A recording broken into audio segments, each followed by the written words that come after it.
హిందూ సాంప్రదాయం ప్రకారం గుమ్మానికి పసుపు రాసి కుంకుమ బొట్లు పెడతారు.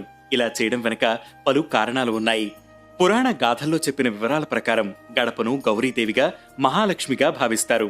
ఆ గడపను దాటి ఇంట్లోకి ఎలాంటి దుష్టశక్తులు, క్రిములు ప్రవేశించకుండా పసుపు రాసి బొట్టు పెట్టి క్రమం తప్పకుండా పూజ చేస్తారు.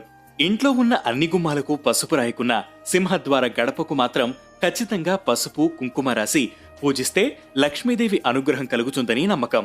అలాగే ఇంట్లో ఉన్న ఆడపిల్లలకు సమయానికి పెళ్లిళ్లవుతాయని, ఇంట్లో సుఖ సంతోషాలు వెళ్లి విరుస్తాయని భావిస్తారు.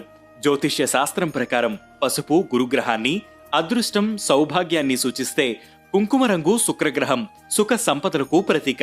అందుకే పసుపు కుంకాల్ని గుమ్మానికి రాస్తే గురు, శుక్రగ్రహాలు అనుకూలంగా ఉంటాయంటారు. ఇక మనం బయటికి వెళ్లి ఇంటికి వచ్చినప్పుడు కంటికి కనిపించని ఎన్నో బ్యాక్టీరియాలు మన కాళ్లతో పాటే వస్తాయి. పసుపులో ఉండే యాంటీబయోటిక్ గుణం మనకు తెలియకుండానే కొన్ని సూక్ష్మజీవులని దూరం చేస్తుందట.